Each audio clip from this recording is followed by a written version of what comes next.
mando un abrazo y nos saludamos el lunes. Hasta luego y muchas gracias.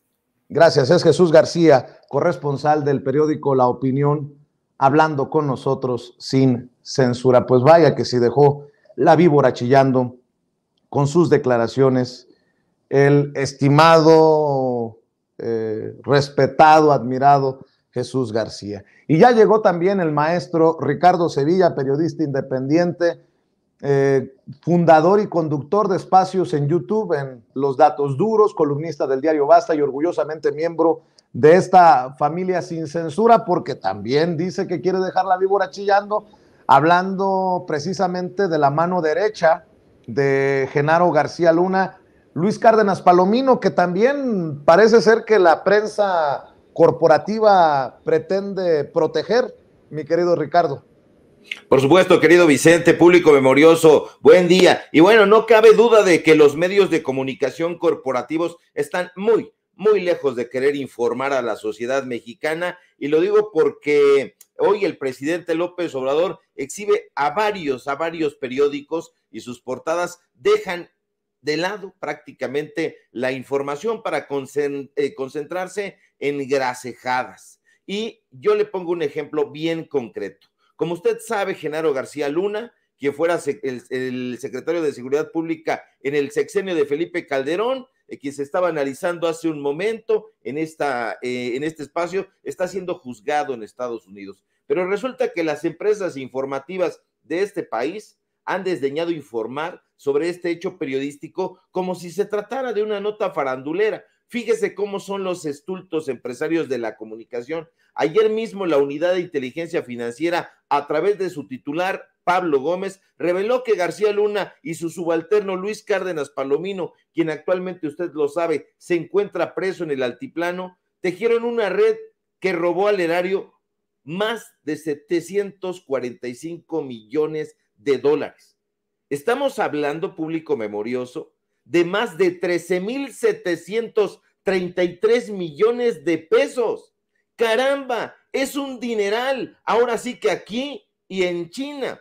Y la pregunta es, ¿qué periódicos tenemos en México? ¿Qué editores tan mediocres y ramplones hay en los medios de comunicación empresariales que dejan escapar una nota así?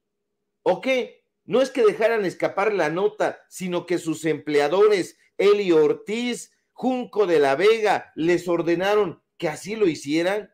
Pues le digo una cosa, claro que sí, eso fue lo que sucedió. Dejémonos de mitos y de ridiculeces.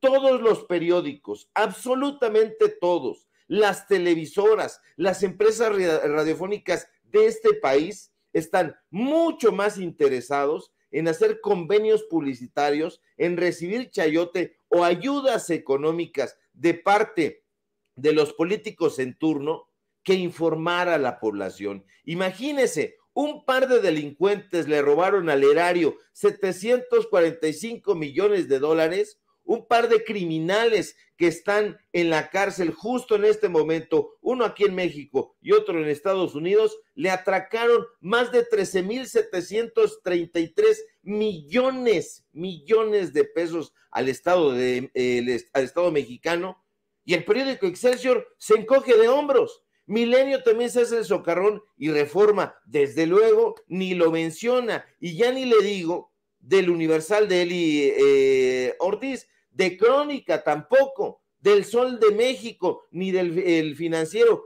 porque, como podrá usted adivinar, todos se hicieron de la vista gorda. Y eso, francamente, es increíble, es inaudito y asqueroso. Ve usted nada más lo insulso y repulsivo de sus portadas. Ya basta, de verdad, ya basta. Y ya basta porque así como está habiendo una transformación en lo político, en lo social y en lo económico en este país, también tiene que haber un cambio, una transformación de raíz en la manera de informar y de hacer periodismo. No puede ser posible que todavía haya personas que crean que las mentadas de madre, que los albures y que las nimiedades de personajes de pacotilla como Broso, Chumel Torres y el racista Carlos Alarraqui son periodismo. Por favor, abramos los ojos. El periodismo no es eso, nunca lo ha sido. El periodismo es una labor humanista, una actividad profesional que consiste en la obtención e interpretación de información, pero siempre, siempre desde una óptica ética y responsable. Y nada de eso, nada lo estamos viendo hoy en los medios de desinformación. Yo le pregunto a usted, por ejemplo, si sabe quiénes son Jorge Antonio Cruz Ramos, María Elena Rosas López y Pablo Domínguez Peregrina, y quizá algunos en la audiencia lo sepan porque se están informando meticulosamente, pero la mayoría ni ha oído hablar de estos personajes. Pues yo se lo digo, estos tres personajes son los magistrados que conforman el quinto tribunal colegiado en materia administrativa del primer circuito. Y estos ministros, estos tres personajes, fueron precisamente los encargados de darle un amparo a Luis Cárdenas Palomino para que le sean desbloqueadas las cuentas bancarias. No tendríamos que estar hablando, por ejemplo, de que el magistrado Jorge Antonio Cruz Ramos, uno de estos personajes, tiene 40 años enquistado en el Poder Judicial de la Federación. No tendríamos que estar preguntando por los perfiles de los magistrados Pablo Domínguez Peregrina y de María Elena Rosas López. No tendríamos que pedirle a nuestros editores, si fuéramos los responsables de la edición de un periódico que se presume de corte nacional y hasta internacional, como estos medios chayoteros, no tendríamos que encargarles hacer un perfil completo a nuestros reporteros de estos jueces que decidieron unánimemente, sin ninguna clase de discrepancia ni debate, dar este paso hacia la impunidad.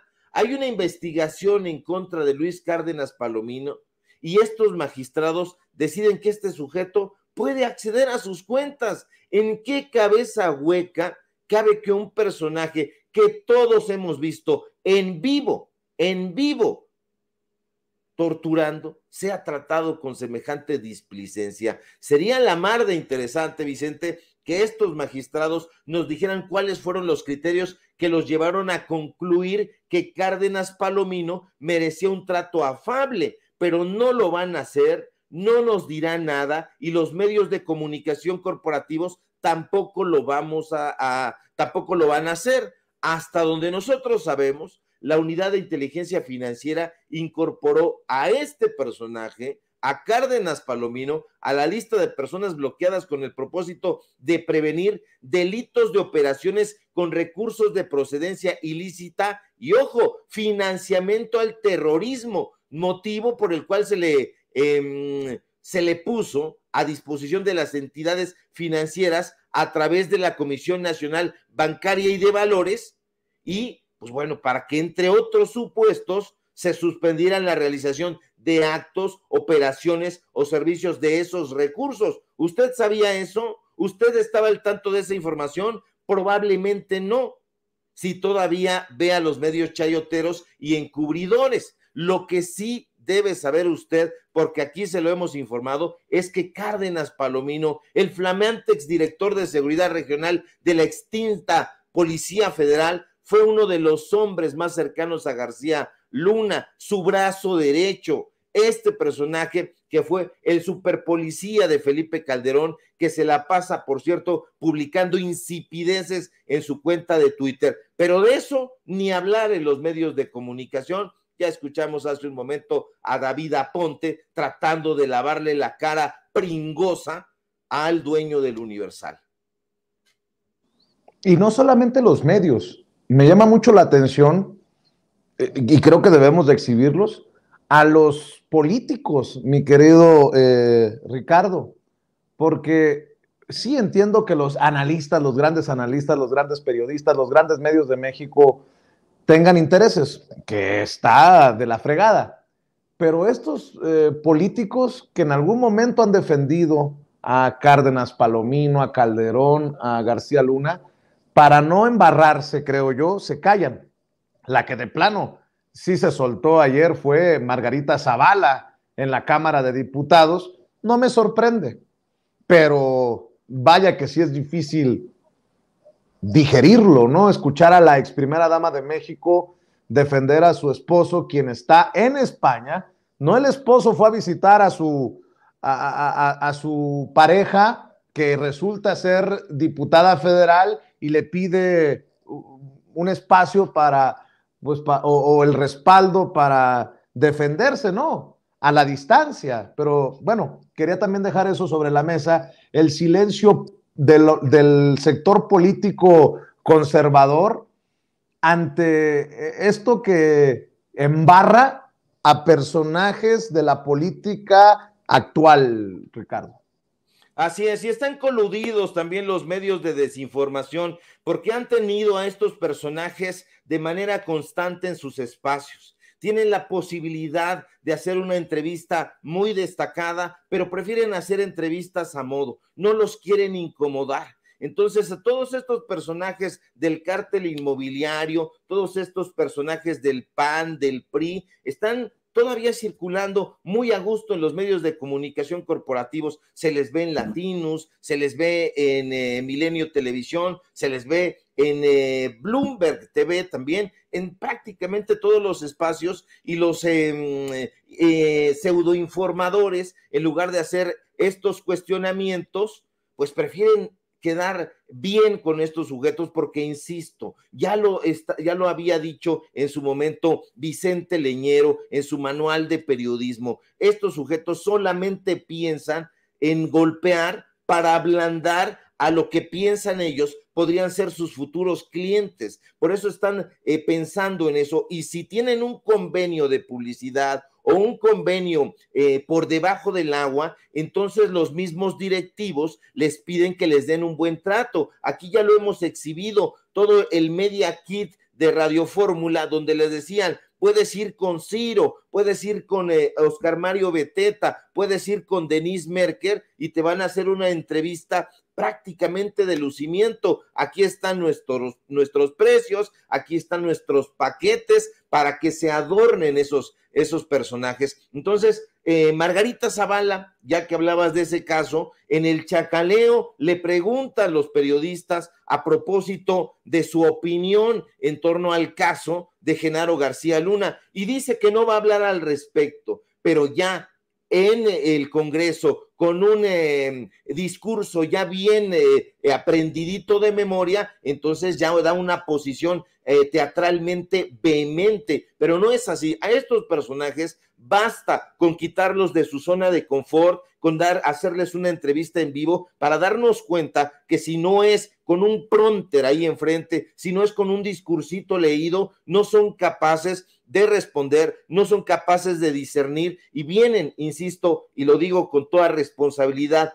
coludidos con los medios de desinformación, estos medios de comunicación que, como decía hace un momento Jesús, si fuera el dueño del Universal, pues él demandaría precisamente a la Fiscalía de Estados Unidos, y si le ganara el pleito, imagínate, se condecoraría el Universal, pero no lo van a hacer, porque saben perfectamente que sí son chayoteros, porque saben perfectamente que sí reciben sobornos y que lo van a seguir haciendo, y en eso va a ir su tragedia. Ya la gente no los ve, ya la gente no los sigue, y ahora más que están en esta exhibidota, no van a dar un paso, porque saben perfectamente que van a seguir saliendo las facturas, las órdenes de pago y las declaraciones de personajes que les han dado dinero, y que pues bueno, se han dado cuenta de que no ha resultado más que prácticamente tirar el dinero, ni siquiera de ellos, sino dinero del erario, dinero del pueblo de México. Así trabajan